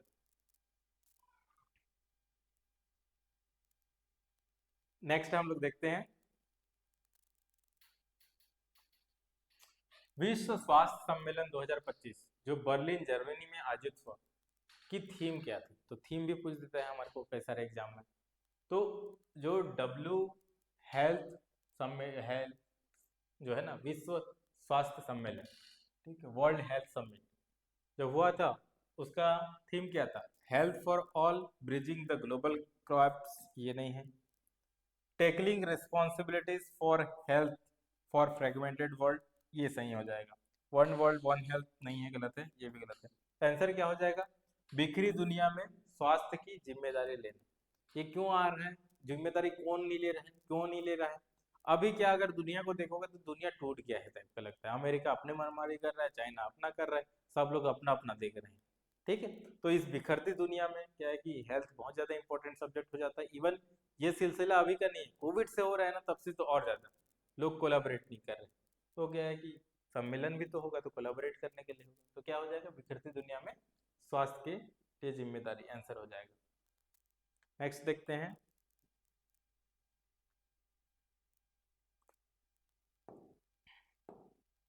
निम्नलिखित कथन पे विचार कीजिए। कथन वाला एक क्वेश्चन आता है जिसके G20 आपदा जोखिम न्यू न्यूनीकरण कार्य समूह disaster risk reduction working group से संबंधित है। पहला, G20 DRRWG की चौथी बैठक अक्टूबर 25 में केप टाउन दक्षिण अफ्रीका में आयोजित की गई। ठीक है, बिल्कुल सही है। बैठक का विषय सॉलिडेरिटी एंड रेजिलियंस था, ये भी सही है। ये क्वेश्चन क्यों आ रहा है, ऐसा क्वेश्चन क्यों आ रहा है, आपको समझ में नहीं आएगा। लेकिन ये disaster risk reduction working group, क्योंकि ये हम लोग का प्रपोजल है, इसी के थ्रू हम लोग ने दुनिया के लिए और एक ग्लोबल जो है इंटरनेशनल जो डिजास्टर के लिए एक कोलाबोरेशन इंस्टीट्यूशन लॉन्च किया गया है, इसी कारण इंपॉर्टेंट है। और इसको हम लोग ने कब किया, स्टार्ट 2023 में, जब भारत G20 की अध्यक्षता कर रहा था, तो ये वर्किंग ग्रुप को बनाया है। और इससे हम लोग क्या है कि अपना एक सॉफ्ट पावर जनरेट करना चाहते हैं। क्या सर, दुनिया में कहीं पे भी क्या हो, भूस्खलन हो, डिजास्टर कुछ हो, तो सबसे पहला क्या बने, रिस्पॉन्डर बने हम। ठीक है, नेट सिक्योरिटी एडवाइजर। तो हम लोग एक तो चाहते हैं कि जितने एक सागर इनिशिएटिव लॉन्च किए हैं, जिसके थ्रू हम लोग नेट सिक्योरिटी एडवाइजर बनना चाहते हैं इंडियन ओशन रीजन पे। नाम में ही इंडियन है, लेकिन अगर उस इंडियन ओशन में अपना कब्जा नहीं रखेंगे तो कैसे क्या चलेगा, चाइना जैसे कि आ जाता है, अमेरिका आ जा रहा है। तो क्या है कि उसके लिए हम लोग ने सागर इनिशिएटिव लॉन्च किया है। और इसके थ्रू हम लोग क्या कर रहे हैं, एटलीस्ट डिजास्टर कहीं पे भी होता है तो सबसे पहले हमारा आर्मी नेवी फोर्स पहुंचे और वहाँ पे ठीक करे, फर्स्ट रिस्पॉन्डर बनना चाहते हैं। तो इसीलिए ऐसे वैसे क्वेश्चन कहाँ कहाँ से आ जाता है, नहीं उसके पीछे रैशनल है। नेक्स्ट क्वेश्चन, जो कि बहुत ज़्यादा न्यूज में रहता है। भारत सरकार द्वारा 31 दिसंबर 2023 को गठित छठवें वित्त आयोग के अध्यक्ष कौन है। सबसे इंपॉर्टेंट क्वेश्चन में से एक क्वेश्चन है ये वित्त आयोग का। पॉलिटी में पूछते रहते हैं कि वित्त आयोग कौन से आर्टिकल में है, कौन से अनुच्छेद में है, तो अनुच्छेद कौन सा हो जाएगा, 280। ठीक, उसके बाद क्या है, इसके अध्यक्ष कौन है, 16वें के अध्यक्ष कौन है, एन के सिंह है क्या। एन के सिंह तो 15वें हो गए, रघुराम राजन बने नहीं है। विवेक देव रॉय कौन है, प्रधानमंत्री के सलाहकार नहीं है। ये पे कौन है, अरविंद पनगरिया। तो आंसर क्या हो जाएगा, अरविंद पनगरिया। वो कौन है, वित्त आयोग के अध्यक्ष। वित्त आयोग इंपॉर्टेंट क्यों हो जाता है, वित्त आयोग इसलिए इंपॉर्टेंट हो जाता है क्योंकि भारत में केंद्र सरकार है, राज्य सरकार है, उन लोग के बीच में क्या है कि वितरण भी तो कैसे करेंगे, टैक्स जो आएगा देश के लिए, देश को चलाने के लिए, तो केंद्र सरकार कितना रखेगा, राज्य सरकार कितना देगा, ये भी तो बहुत बड़ा क्वेश्चन है ना। जैसे कि जीएसटी आने के बाद तो बहुत सारे जो टैक्स है वो तो सेंट्रल गवर्नमेंट चले गए, तो राज्य सरकार में कितने देना चाहिए, तो वो जो रिकमेंडेड कौन करता है, कैसे कर कर वितरण होता है, कैलकुलेशन कौन करता है, कौन सा वीक है, किसको एक्स्ट्रा पैकेज देना चाहिए, ये सब काम कौन करता है, वित्त आयोग करता है। तो अभी जो 16वें वित्त आयोग के जो अध्यक्ष कौन है, अरविंद पनागड़िया। ये अरविंद पनागड़िया ही थे जो नीति आयोग जब पहली बार बना था तो उसके अध्यक्ष उपाध्यक्ष बने थे, क्योंकि अध्यक्ष तो मोदी जी रहेंगे, या मोदी जी नहीं, प्रधानमंत्री रहेंगे। Next, we rise. We rise women entrepreneurship imagining inclusive and sustainable enterprise संयुक्त रूप से किसके द्वारा शुरू की गई पहल है। तो वी राइज क्या है कि महिलाओं को उद्यमिता को बढ़ाने के लिए एक इम्पोर्टेंट प्लेटफॉर्म है। तो कौन सा संगठन ने इसको बनाया है, तो इसको क्या है, एक तो नीति आयोग ने बनाया है, ठीक, और उसके साथ किसके साथ, डीपी वर्ल्ड के साथ। ये न्यूज में था तो इसलिए बोला कि वी राइज कभी बोला जाएगा तो वो किसके लिए है, वी राइज किसके लिए, महिलाओं को उद्यमिता को बढ़ावा देने के लिए। नेक्स्ट देखते हैं,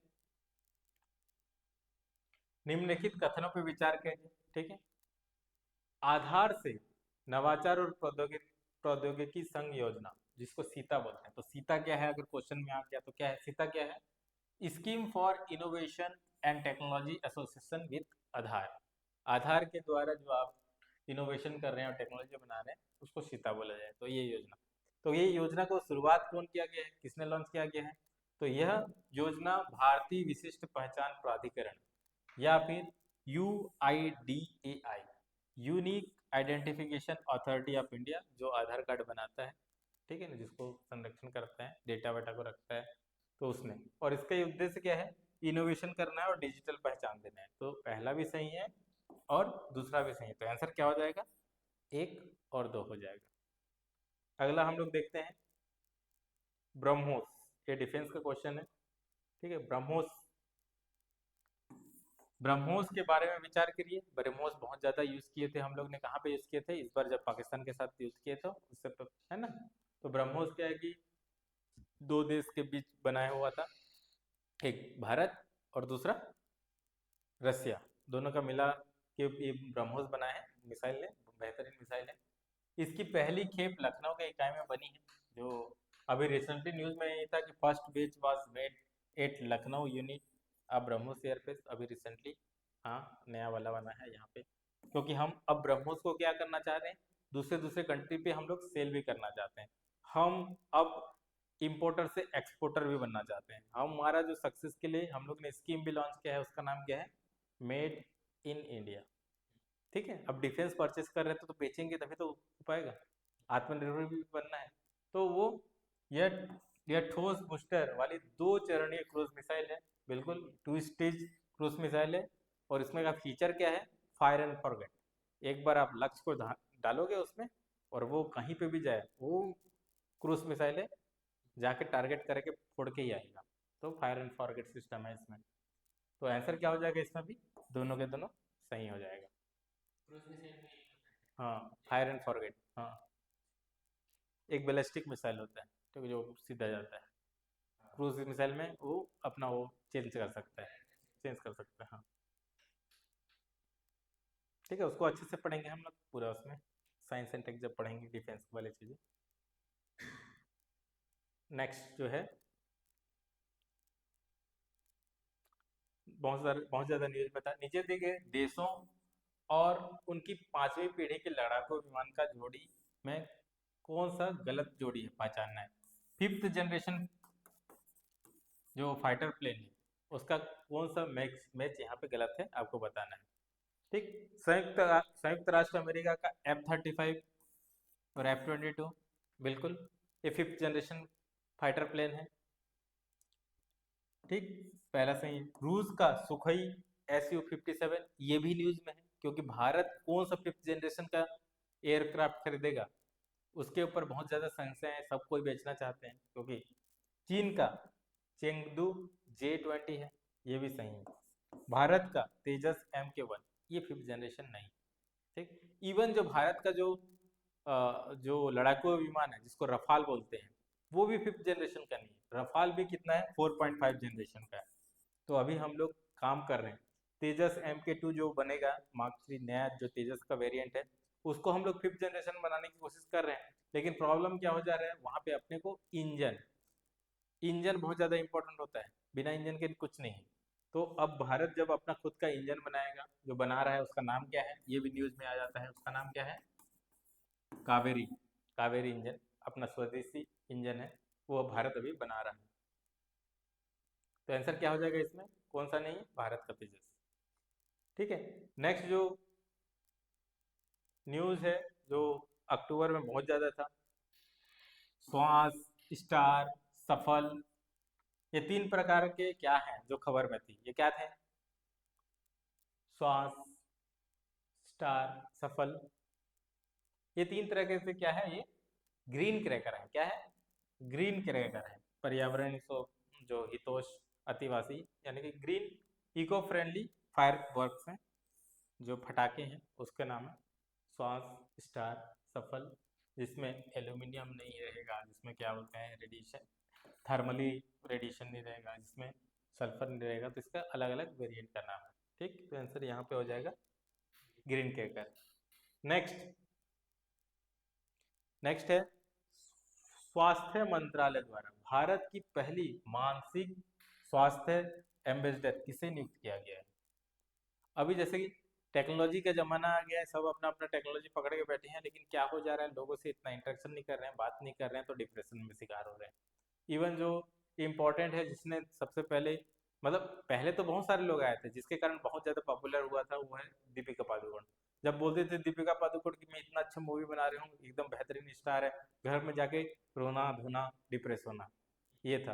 तो उसके लिए अब क्या है कि बहुत ज़्यादा लोगों को बताई, अवेयर की कि मेंटल हेल्थ बहुत बड़ा बड़ा इशू है। तो उसके लिए मेंटल हेल्थ के लिए एम्बेसडर के रूप में भारत सरकार स्वास्थ्य मंत्री ने एम्बेसडर किसको चूज किया है? दीपिका पादुकोण। तो आंसर क्या हो जाएगा? सी हो जाएगा। डायरेक्ट क्वेश्चन इस टाइप का आते रहता है एग्जाम। ठीक, नेक्स्ट, आयुसियन आयुसियन स्पीसीज सर्वाइवल कमीशन 2025 से 2029 के कार्यकाल के लिए नए अध्यक्ष के रूप में किसे चुना गया? जो आईयूसीएन हम लोग पढ़े थे, international union of conservation nature, जो बहुत इंपॉर्टेंट है कि कौन सा स्पीसीज किस स्टेज में है, उसका क्या है कि पहली बार क्या है, स्पीसीज सर्वाइवल कमीशन किसी एशियन को बना रहे हैं। मतलब जनरली क्या होता है कि संस्था अमेरिकन या फिर यूरोपियन बनाते, पहली बार किसी एशियन को बना रहे हैं, और वो हमारे देश के कौन है? विवेक मेनन है।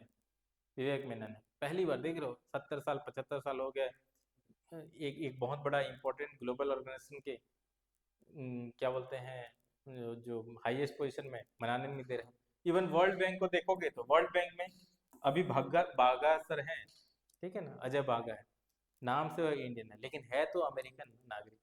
वो आईएमएफ में भी पूरा जब भी अध्यक्ष बनता है, कौन? यूरोप का बनता है। अमेरिका और यूरोप में बांट के रखा है कि भैया अपन ही बनेंगे, दूसरे को कहाँ। अब धीरे धीरे धीरे धीरे समय आ रहा है जिसमें भारत का अच्छा इंपॉर्टेंट पोजीशन मिल रहा है। अगर डिप्टी डायरेक्टर के रूप में भी अभी देखा जाए तो जो पुराने हमारे जो गवर्नर थे उनको बनाया गया है। ठीक है, गीता गोपीनाथन थी डिप्टी डायरेक्टर के रूप में, बनी थी आईएमएफ में। तो धीरे धीरे हमारा जो इंडिया के ह्यूमन रिसोर्स इंपॉर्टेंट ऑर्गेनाइजेशन पे पहुंच रहा है। ठीक, नेक्स्ट है राष्ट्रीय उद्यानों संरक्षित क्षेत्रों की स्थिरता में नवाचार के लिए प्रसिद्ध WCPA कैंटोन मिलर पुरस्कार प्राप्त करने वाली पहली भारतीय कौन बनी? तो एक पुरस्कार है जो कि इन्वायरमेंट के क्षेत्र में दिया जाता है, ठीक है, और वो किसको मिला? राष्ट्रीय उद्यान और जो कन्वर्जन जो संरक्षित क्षेत्र को बचा के रखती है, तो उसके लिए किसको मिला? सोनाली घोष को मिला। ये सोनाली घोष कौन है? एक डीएफओ है, आईएफएस ऑफिसर हैं, डीएफओ हैं आईएफएस, ये आपके असम के काजीरंगा के डायरेक्टर हैं। तो फिर उनको सोनाक्षी घोष को मिला है कि किस टाइप से अलग अलग जानवर को संरक्षण करना है और नेशनल पार्क को बनाए रखना है। नेक्स्ट है 2030 का राष्ट्रीय मंडल। नेक्स्ट क्वेश्चन है 2030 का राष्ट्रीय मंडल खेल जो कॉमनवेल्थ गेम्स की मेजबानी कौन करेगा? 2010 में हम लोग ने किया था, और कांग्रेस के टाइम का घोटाला याद होगा, क्या पता। 2030 में हम लोग फिर से कॉमनवेल्थ गेम्स करने वाले हैं, मेजबानी करने वाले हैं। ठीक, और कॉमनवेल्थ क्या है? तो अंग्रेज जहां जहां पे शासन किए, तो उन लोगों का ऐसा देश का एक समूह बना जिसको हम लोग कॉमनवेल्थ बोलते हैं। ठीक है, वहाँ आपसी भेदभाव ना करते हुए एक फ्रेंडशिप और एक माहौल बना रहे, एक प्रतिनिधित्व बना रहे बोल के कॉमनवेल्थ एक संगठन बनाया गया और उसका गेम होता है जैसे। तो उसका मेजबानी कौन करेगा? भारत करेगा। और भारत कहाँ पे करेगा? अहमदाबाद में। तो कभी क्वेश्चन आता है कुछ भी बड़ा इवेंट कहाँ पे होगा, तो याद रखना अहमदाबाद। अहमदाबाद पे क्यों बोल रहे हैं? क्योंकि अहमदाबाद को प्रेजेंट गवर्नमेंट एक स्पोर्ट सिटी के रूप में भी डेवलप करना चाह रही है। तो कभी भी अगर तुक्का भी लगाना है तो कहाँ पे लगा सकते हो? अहमदाबाद पे। नेक्स्ट, आगे बढ़ते हैं। खेलो इंडिया यूनिवर्सिटी गेम, ये है 2025 का आयोजन। खेलो इंडिया यूनिवर्सिटी गेम्स 2025 का आयोजन किस राज्य में किया जाएगा? किस राज्य में किया जाएगा? गुजरात में किया जाएगा? नहीं, पहले होगी महाराष्ट्र में, हरियाणा में तो हो गया। तो ये कहाँ पे होगा 2025 का?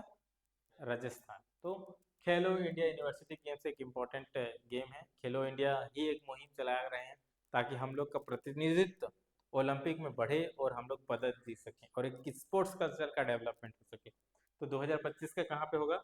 यूनिवर्सिटी गेम खेलो इंडिया राजस्थान में होगा। Next, PM Shri. PM Shri योजना सुने होगे, देखे होगी। उसका पूरा नाम क्या है? प्रधानमंत्री school for holistic reform in India, गलत। Prime minister school for rising India, ये सही है। तो पीएम श्री स्कूल क्या है कि उत्कृष्ट स्कूल बनाने की कोशिश किया जा रहा है और ऐसा स्कूल, मॉडल स्कूल, जिसमें हम लोग क्या है कि न्यू एजुकेशन पॉलिसी 2020 को पहले वहाँ पे हम लोग क्या कर रहे हैं, लागू करने की कोशिश कर रहे हैं और वहाँ पे क्या है, एक्सीलेंस देने की कोशिश कर रहे हैं। एक एक्सेस मिल जाए जो कि, दूसरा क्वालिटी अच्छा हो, तीसरा क्या होगा, एक्सीलेंट, ठीक है, एक्सीलेंस जनरेट किया जाए। तो एक्सीलेंस के लिए ये पीएम श्री स्कूल बनाया जा रहा है या फिर अपग्रेड किया जा रहा है। तो छत्तीसगढ़ में भी बहुत सारे स्कूल को पीएम श्री में कन्वर्ट किया गया है, बहुत सारे जो आत्मानंद है उसको भी कन्वर्ट करने की कोशिश किया जा रहा है ना। तो पीएम श्री। हाल ही में चर्चा, गुरु चरण यात्रा। गुरु चरण यात्रा किस सिख गुरु से संबंधित है? ये गुरु चरण यात्रा बहुत ज्यादा हुआ था, बिहार में भी बहुत सारा देखने के लिए आया था। तो गुरुचरण यात्रा कौन से सिख गुरु से संबंधित है? तो न्यूज में बहुत था, लेकिन न्यूज हमारे लिए एग्जाम के लिए क्या हो जाएगा, तो किसके लिए संबंधित है ये? गुरु गोविंद सिंह, जो 10वें गुरु हैं, जिसने खालसा पंथ की स्थापना की थी, है ना, गुरु गोविंद सिंह से संबंध है। गुरुचरण यात्रा याद करके रखना है। नेक्स्ट है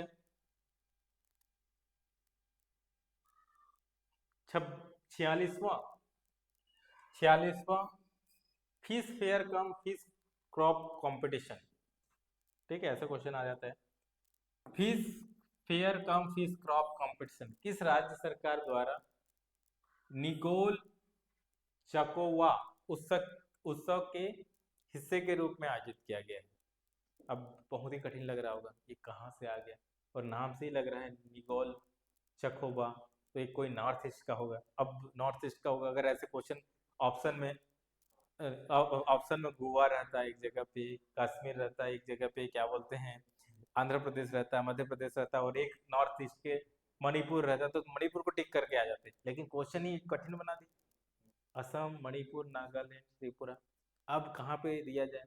तो यहाँ पे ऐसे सोचना है, लास्ट 3 साल से कहाँ पे अस्थिरता बहुत ज़्यादा है, तो मेला का आयोजित किया जा रहा है, कंपटीशन का आयोजित किया जा रहा है, क्योंकि भारत सरकार ऐसे ऐसे अस्थिर जगह पे बहुत सारी चीज़ करते हैं, जैसे कि पंडुम बस्तर का हम लोग ने किया, ठीक है, बस्तर ओलंपिक कर रहे हैं, ठीक है ना। तो ऐसे हम लोग मणिपुर में भी कर रहे हैं, क्योंकि मणिपुर में भी स्थिति थोड़ा बहाल करने की कोशिश किया जा रहा है और अभी भी राष्ट्रपति शासन लगा हुआ है ना।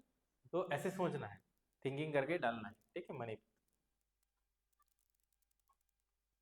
नेक्स्ट, किस देश किस देश ने प्रवासी श्रमिकों को अधिक अधिकार और स्वतंत्रता देने के लिए काफला प्रणाली, काफला सिस्टम को अनुबंध आधारित मॉडल से बदलने का निर्णय किया है?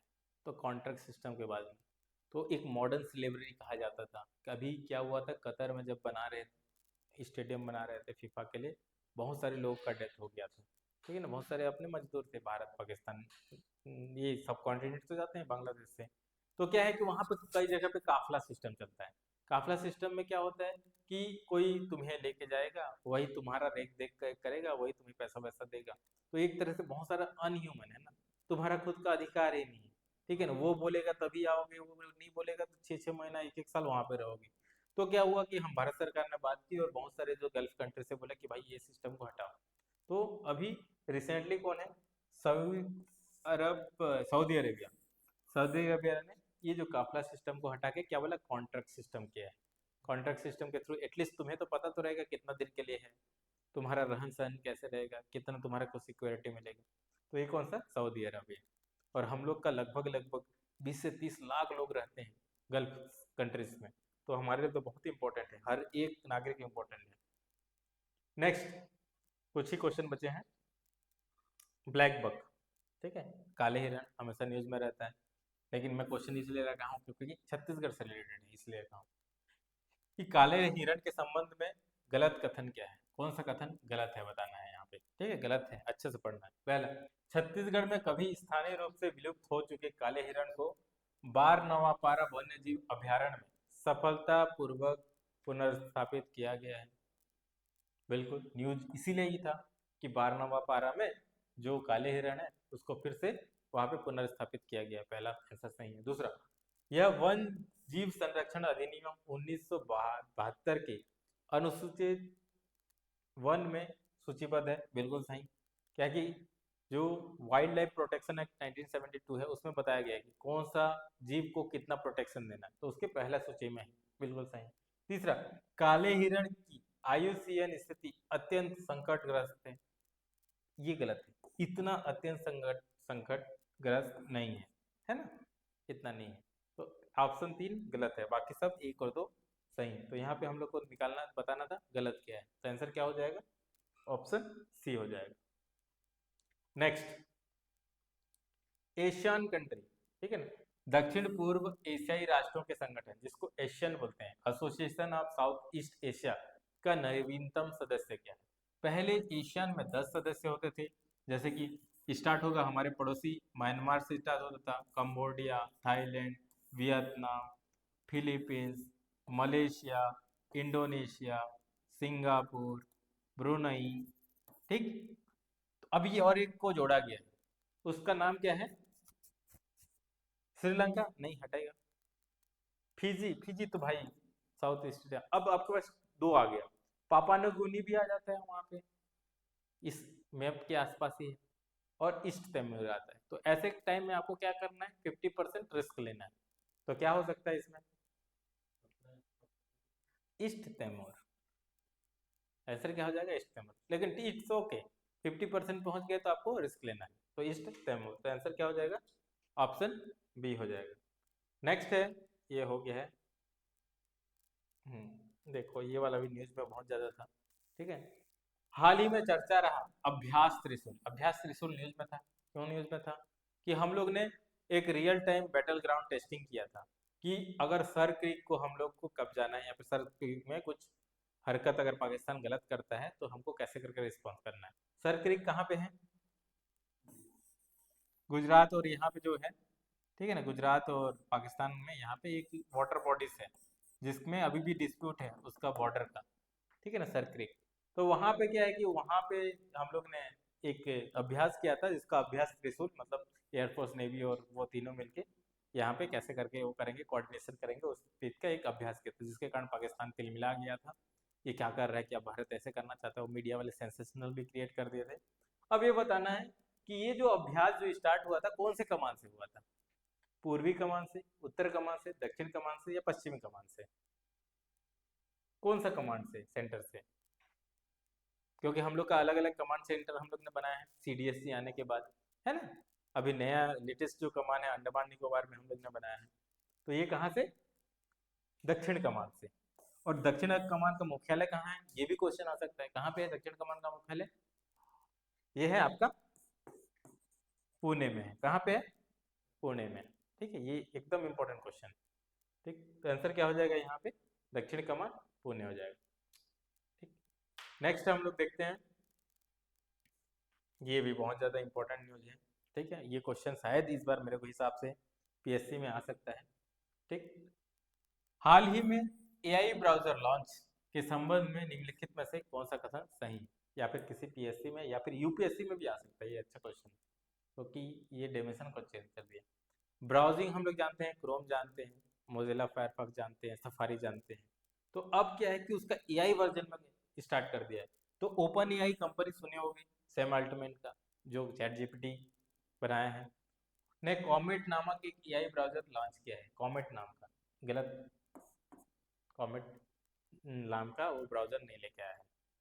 परप्लेक्सिटी, परप्लेक्सिटी एक एलएलएम मॉडल है, एलएलएम सुनते हैं, लॉर्ज लैंग्वेज मॉडल है, चैट जीपीटी जैसे, जिसमें आप बात कर सकते हो, लिख सकते हो, उससे कुछ कहा काम करवा सकते हैं, ने एटलस नामक वेब ब्राउजर को लॉन्च किया है। ये भी गलत है, क्योंकि ओपन एआई ने एटलस लॉन्च किया है, परप्लेक्सिटी ने कॉमेट लॉन्च किया है। तो ओपन एआई ने अपना वेब ब्राउजर एटलस लॉन्च किया है, ये सही हो जाएगा। तो वेब ब्राउजर एटलस किसने लॉन्च किया है? Open AI. परप्लेक्सिटी ने क्या लॉन्च किया है? एआई ब्राउजर का नाम क्या है? कॉमेट लॉन्च किया है। ठीक है, तो आंसर क्या हो जाएगा यहाँ पे? ऑप्शन सी हो जाएगा। ठीक है, नेक्स्ट आगे बढ़े। जापान की पहली महिला राष्ट्रपति के रूप में किसे चुना गया है? पहला राष्ट्रपति कौन है?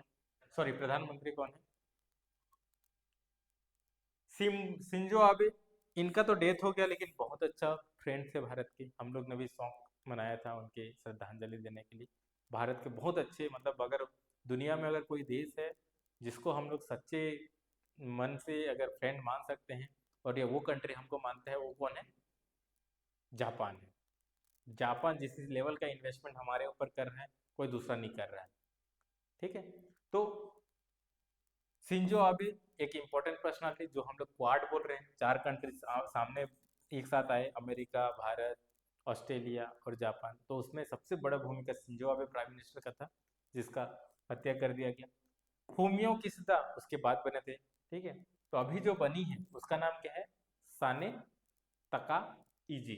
ठीक है, कुछ दिनों में क्या पता वो भारत भी आ जाए, क्योंकि संबंध अच्छा होते जा रहा है। नेक्स्ट,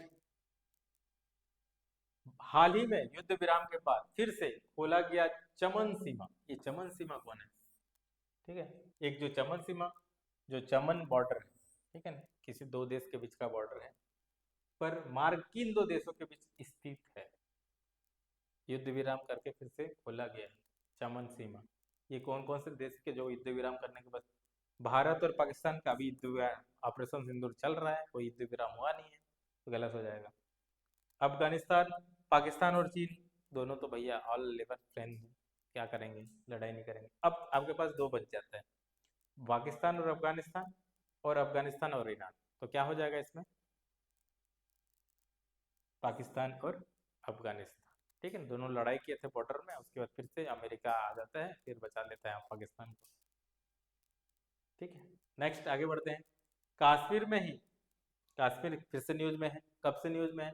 जब से आर्टिकल 370 हुआ है, उसके बाद डेवलपमेंट, उसके बाद टूरिज्म बढ़ाते जा रहे हैं। तो क्वेश्चन क्या है पूछे जा रहे हैं? टूरिज्म के क्षेत्र में जितना भी चीज़ है कश्मीर में हो रहा है, वो हमारे करंट अफेयर में जो कुछ भी आ जा रहा है या फिर पुराने भी आ रहे हैं, सब क्वेश्चन पूछे जा रहे हैं। तो हाल ही में उद्घाटित कौन सा पर्यटन स्थल क्षेत्र का पहला विशिष्ट गुलदाउदी उद्यान है? तो एक इम्पोर्टेंट पर्यटन स्थल है जिसको न्यूज में है। शालीमार बाग, ये तो पहले से है, ये गलत हो जाएगा। टूलिप गार्डन, ये भी नहीं होगा। बाग ए गुल दारूद, ये इम्पोर्टेंट जो पर्यटन स्थल है, जिसको एक्सक्लूसिव क्राइसोथेरियम, तो एक टाइप का है, उसको खोला गया पर्यटन स्थल है।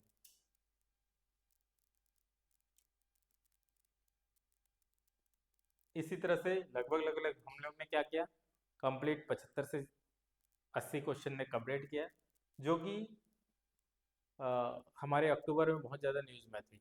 और स्टैटिक को मैंने क्या किया, करंट के साथ जोड़ने की कोशिश किया। और इस टाइप का क्वेश्चन हम लोग करेंगे तो हमारा क्या होगा कि रिवीजन भी होगा और हम लोग को पढ़ने का तरीका भी चेंज करेंगे। तो इस टाइप से हम लोग ने पूरा कंप्लीट किया।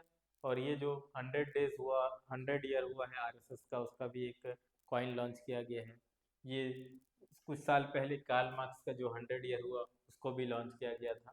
ठीक है, तो ये चीज़ है कि भारत सरकार जो है, अलग अलग इम्पोर्टेंट आइडिया, आइडियोलॉजी अलग अलग हो सकते हैं, उसको रिकॉग्नाइज किया है यहाँ पे। ठीक है, तो इस तरीके से हम लोग ने क्या किया, अक्टूबर का करेंट अफेयर को एक शॉट में कंप्लीट करने की कोशिश किया, अलग अलग डायमेंशन। थैंक यू, जय हिंद।